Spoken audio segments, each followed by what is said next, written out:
हे मी पहिल्यांदाच करतोय. माननीय नामदार श्री उदयजी सामंत, मंत्री उद्योग व मराठी भाषा, माझे मित्र रितेशजी देशमुख, सयाजीराव शिंदे, सदानंदराव मोरे, लक्ष्मीकांत देशमुख, रवींद्र शोभणे, उल्हासदादा पवार, रामदासजी फुटाणे आणि राजेशजी पांडे आणि बाहेर जमलेल्या सर्व मराठी बांधवांनो, भगिनींनो आणि मातांनो,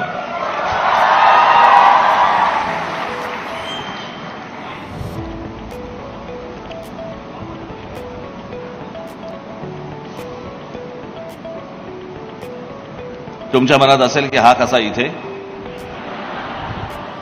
शासनाचा कार्यक्रम आहे.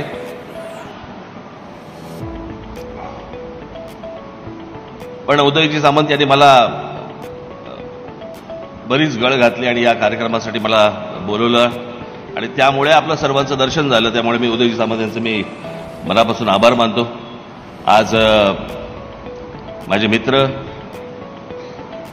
रितेश देशमुख यांचा माझ्या हस्ते त्यांना पुरस्कार देण्यात आला. ही सगळी भाग्यवान माणसं, मी दिलं म्हणून नाही, पण यांना पुरस्कार मिळतात. आमच्या वाट्याला फक्त तिरस्कार असतो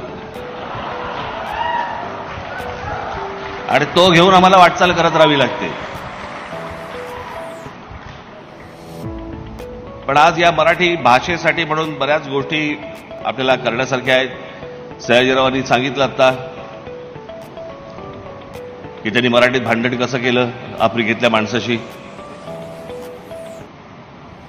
आपण आपल्या भाषेवरती ठाम राहिलं पाहिजे. जग त्याच्यानंतरच तुम्हाला दाद देतात.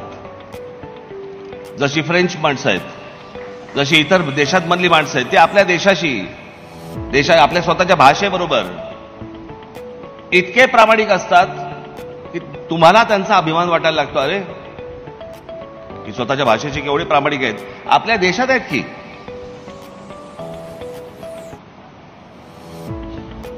आणि जर बाकीची राज्य जर समजा स्वतःच्या भाषेबद्दल जर समजा अभिमान बाळगून असतील तर आपण दुसऱ्या भाषेमध्ये का बोलायला जातो. आपल्याकडची मुलं, आपल्याकडच्या मुली ह्या हिंदीमध्ये बोलायला जातात, इंग्रजीमध्ये बोलत असतात, पण एकमेकांना भेटल्यावरती हिंदीमध्ये बोलतात. कशासाठी बोलतात. आत्ता आपल्या इथे राष्ट्रगीत लागलं होतं, काय राज्यगीत, जय जय महाराष्ट्र माझा. सांगून दाखव भारतामध्ये कुठच्या राज्याचं राज्यगीत आहे. कोण म्हणतं जय जय आसाम माझा, असं कोण म्हणतं कसं मला. जय जय गुजरात माझा, जय जय तामिळनाडू, जय जय महाराष्ट्र माझा.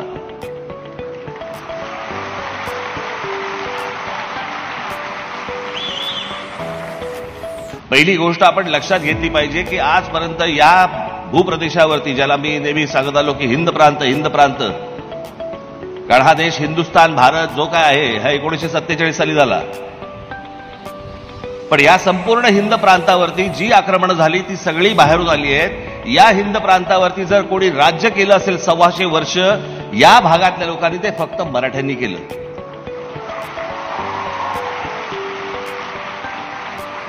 इतर कोणीही राज्य केलेलं नाही. बाकीचे आले ते सगळे बाहेरून आलेले लोक आहेत. आणि ज्यांनी राज्य केलं, जे राज्यकर्ते होते, ज्या राज्याची जी भाषा आहे ती भाषा आपण वृद्धिंगत नाही करायची, मग काय करायचं. मगाशी उदयजी सामंत यांनी सांगितलं की मराठी भाषेसाठी म्हणून मी जे सांगेन ते त्या गोष्टीला ते मदत करतील. उदयजी, आपण जे आम्ही सांगू त्या गोष्टीला आपण मदत करालच अशी अपेक्षा आहे. जे आम्ही करू त्यालाही आपण पाठिंबा द्यावा अशी आमची विनंती आहे.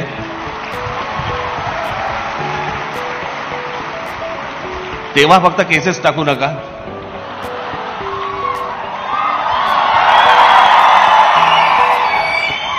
आतापर्यंतचा अनुभव सांगितला आपला, बाकी काही नाही. काय जे करतोय ते महाराष्ट्रासाठी करतोय, मराठी भाषेसाठी करतोय, आमच्या परीने करतोय. तुमची बौद्धिक मशागत करण्यासाठी ही सर्व मंडळी बसलेली आहेत. तिथे मोरे साहेब बसलेले आहेत, बाकीची सगळी मंडळी बसलेली आहेत. आमच्या सदानंदराव मोरेंची व्याख्यानं तुम्ही युट्यूबवरती ऐका. हे ऐकल्यानंतर तुमच्या लक्षात येईल आपण मराठी आहोत म्हणजे काय आहोत.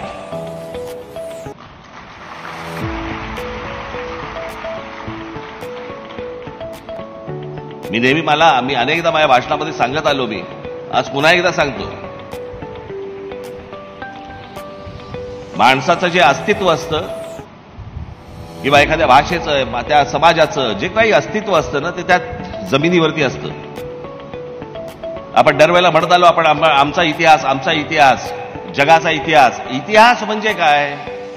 इतिहास म्हणजे भूगोल. ॲडॉल्फ हिटलर असेल, नेपोलियन असेल, कोणी असेल, औरंगजेब असेल, कोणी असेल, मला हा भाग पादाक्रांत करायचा आहे, मला हा प्रदेश मिळवायचा आहे.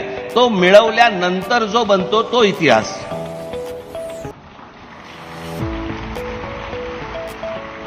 तुम्ही इतिहास काढून बघा. सगळा इतिहास काढल्यानंतर तुमच्या लक्षात येईल की आपण कशाला इतिहास म्हणतो आहोत. आणि ती एकदा जमीन तुमच्या पायाखालनं जर सरकली, तुमचं अस्तित्वच राहत नाही. त्याच्यामुळे भूगोलाशिवाय इतिहास नाही. आज आपण साहित्य संमेलन भरवतोय, आज आपण मराठी भाषेसाठी सगळ्या गोष्टी करतोय, पण मराठी माणसाचं म्हणून जे अस्तित्व आपल्या ज्या शहरांमध्ये जे असायला पाहिजे आणि दिसायला पाहिजे, मला असं वाटतं राज्य सरकारने आणि आम्ही तुम्ही सगळ्यांनी मिळून ते टिकवलं पाहिजे.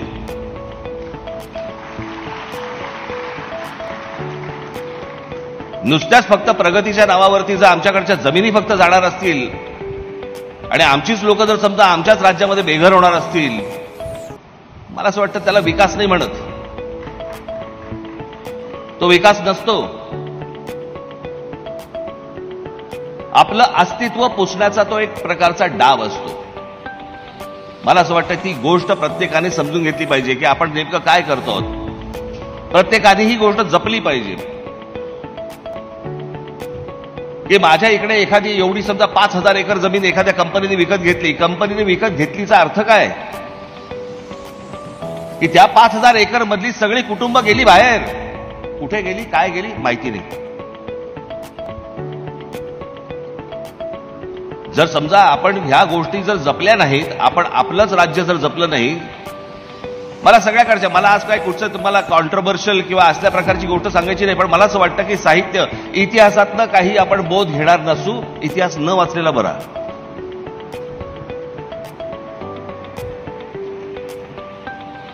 की प्रत्येक वेळेला आपण आपल्या गोष्टी आपण देत आलो, सांगत आलो की बाबा घ्या. प्रत्येक वेळेला तुम्ही जगाच्या पाठीवर देशात जाओ आपल्या.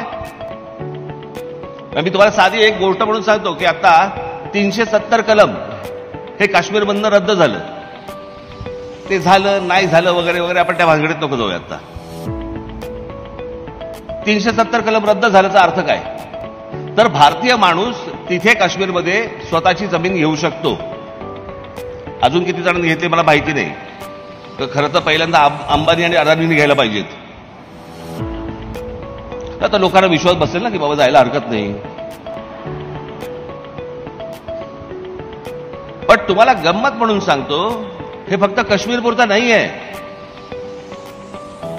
तुम्ही जर समजा आता हिमाचल प्रदेशमध्ये जरी गेलात, तरी हिमाचल प्रदेशमध्ये तुम्ही जमिनीचा तुकडा घेऊ शकत नाही.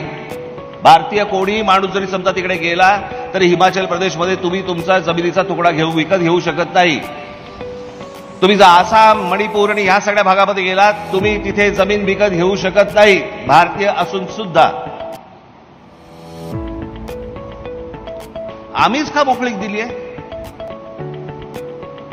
आमच्याकडेच या सगळ्या गोष्टी, तुम्ही या आमची जमीन घेऊन जा, तुम्ही या आमची जमीन घेऊन जा, हा जो प्रकार आहे, अहो तुमचं अस्तित्व टिकलं नाही. भाषा कोण टिकेल? तुम्ही जर असाल तर भाषा टिकेल नो.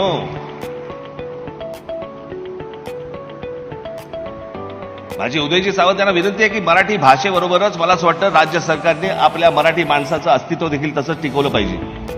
ते टिकणार असेल तर मराठी भाषा टिकेल. उद्या ही अशी साहित्य संमेलनं किंवा हे संमेलन, आपण ही पुस्तक प्रदर्शनं भरवलेली आहेत, ही पुस्तक प्रदर्शनं, ही पुस्तकं आपण मुलांनी, नवीन येणाऱ्या मुलांनी वाचली पाहिजेत. मला असं वाटतं प्रत्येक गोष्टीमध्ये आपण जशी काट टाकतोय तशी साहित्यामध्ये देखील काट टाकली पाहिजे. आज माझी सगळ्या साहित्यिकांना माझी विनंती आहे तुम्ही चांगलं असेल वाईट असेल काही असेल, पण मला असं वाटतं साहित्यिकांनी मार्गदर्शन केलं पाहिजे, साहित्यिकांनी बोललं पाहिजे, साहित्यिकांनी सांगितलं पाहिजे, मार्ग दाखवला पाहिजे. तो राजकीय असेल ना तर काही असेल. पूर्वीच्या काळामध्ये साहित्यिक बोलायचे. पूर्वीच्या काळी साहित्यिक राजकीय विषयांवरती आपलं मत मांडायचे. मला आता कोणी मत मांडताना दिसत नाहीत. कोणतेही सरकार असू देत, त्याचा काही विषय नाहीये की आज ह्यांचं सरकार आहे म्हणून किंवा त्यांचं सरकार, कोणाचंही नाही. मला असं वाटतं साहित्यिकांनी मार्ग दाखवला पाहिजे. साहित्यिकांनी या गोष्टी फक्त नुसती पुस्तकं येऊन चालणार नाहीत, त्यांनी मार्गदर्शन देखील केलं पाहिजे. चांगलं काय वाईट काय हे समाजाला सांगितलं पाहिजे. आम्ही तुमच्याकडे ज्यावेळेला आदराने बघतो, आदर्श म्हणून बघतो, त्यावेळेला मला असं वाटतं की आम्ही जशी तुमच्या पुस्तकांकडे आदराने पाहतो तसं आम्हाला तुमची मतं काय आहेत याच्याकडे देखील आम्ही आदराने पाहिलं पाहिजे. जेव्हा साहित्यिक बोलायला लागतील तेव्हा माणसं ऐकायला लागतील. कोण साहित्यिक बोलतोय हे ऐकल्यावरती मला असं वाटतं त्यांची पुस्तकंही वाचायला घेतील. कारण दुसरीच काही पुस्तकं वाचली जाणार नाहीयेत. आज हळूहळू साहित्यामधले हे सगळे पुस्तक वाचनच मुळात कमी झालेलं आहे. कारण जे काय येते ते व्हॉट्सअपवर येते. आम्ही पाहतही नाही होते खरं आहे का खोटं आहे का काय आहे. परवा कोणी काही औषधं पण सांगायला लागले हो. आता घराघरात डॉक्टर झालेत. एक वेलदोडा घे, त्याच्यामध्ये थोडीशी हळद घाल, त्याच्यामध्ये थोडीशी एक वेलची घाल आणि माशाच्या लघवीचे थोडे 2 थेंब टाक. कोणी आणायचं माशाच्या लघवीचा थेंब? तो पाण्यात करणार. मोदक बघायचा कुठून जाऊन? हे असले ह्यांचे व्हॉट्सअप. आज जे मला असं वाटतं जे तुम्हाला प्रबोधन जे होईल ते मला असं वाटतं पुस्तकातनंच होईल. प्रत्येक मराठी मुलांनी, मुलींनी, तरुणांनी सर्वांनी मला असं वाटतं पुस्तक, साहित्य हे वाचलं पाहिजे. त्यात आपण बोध घेतला पाहिजे. आंधळेपणाने कोणाच्याही मागे न लागता खरंच काय नक्की झालंय, काय कुठच्या गोष्टी आतापर्यंत होऊन गेलेल्या आहेत, आपला इतिहास काय आहे नेमका, मला असं वाटतं हे प्रबोधन तुमचं होणं गरजेचं आहे. त्याच्यासाठी तुम्ही वाचणं गरजेचं आहे. आज या प्रकारचं जे संमेलन आज भरवलं गेलेलं आहे, या संमेलनामधनं ज्यावेळेला तुम्ही उठाल त्यावेळेला किमान तुम्ही 10 लोकांना तरी सांगितलं पाहिजे की जाऊन पुस्तक बघून ये आणि घेऊन ये. या पुस्तकांचा जेवढा प्रचार होईल, त्या पुस्तकातनं त्याच्या ज्ञानाचा जेवढा प्रचार होईल, मला असं वाटतं तो प्रत्येक मराठी माणसाच्या घरामध्ये गेला पाहिजे. तुम्ही तुमची भाषा जपली पाहिजे, मराठीचं अस्तित्व राहिलं पाहिजे. ते जर पुसणार असेल तर मला असं वाटतं असल्या संमेलनाला काही अर्थ उरत नाही. महाराष्ट्रामधल्या माझ्या मराठी बांधवाला, भगिनींना, मातांना माझी विनंती आहे, जिथे जिथे म्हणून तुम्हाला महाराष्ट्र, मराठी भाषा जिथे जिथे तुम्हाला जपता येईल त्या ठिकाणी तुम्ही ती जपली पाहिजे. तरच हे वाढेल, मोठं होईल, घडेल, तरच जग आपली दखल घेईल. एवढं आपण सर्वांनी लक्षात घेतलं पाहिजे. मी इथे काही सल्ला द्यायला उभा नाहीये इथे, परंतु आज मराठीसाठी म्हणून आम्ही आमच्या बाजूनी काम करत असतो, सरकारच्या बाजूनी काम करत असतो. पण माझे मित्र रितेश देशमुख हे येत्या पुढच्या काळामध्ये छत्रपती शिवाजी महाराजांवरती एक प्रचंड मोठा चित्रपट आज ते निर्माण करत आहेत.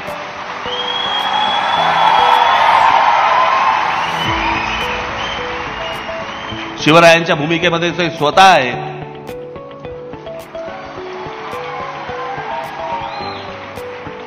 आताच मला असं वाटतं खूप मोठा एक चित्रपट आमच्या संभाजी राजांवरती येतोय.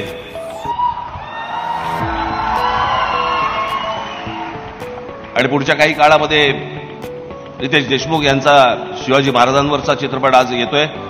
आपल्या महाराष्ट्रामधले आपले महापुरुष हे आपण मोठे केले पाहिजेत. आपल्या महापुरुषांना आपण जातीपातीमध्ये अडकवलं नाही पाहिजे. आपण जातीपातीमधनं महापुरुष आपण नाही पाहिले पाहिजेत. प्रत्येक महापुरुष हा आपला असला पाहिजे, हा प्रत्येक आपला महाराष्ट्राचा असला पाहिजे. इथे साहित्य इथे समोर आहे. माझ्या महापुरुषाबद्दल तो का लिहितोय? हे कुठून प्रश्न पडायला लागले महाराष्ट्रात.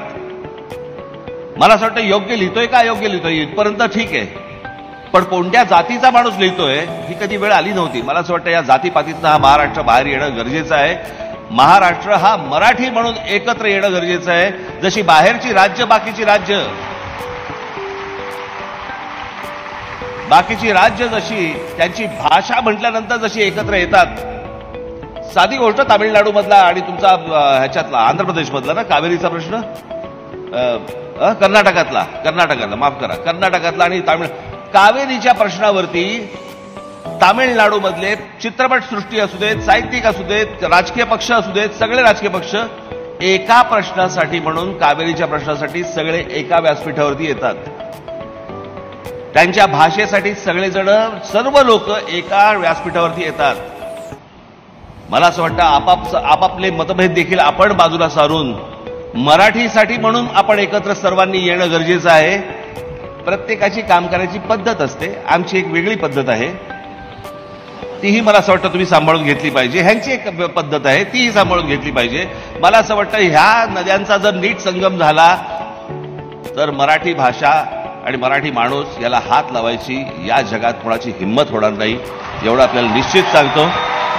आणि आज मला इथे उदयजी सामंत यांनी मला बोलवलं, मला रितेश देशमुख यांचा माझ्या हस्ते सत्कार केला। I am honoured.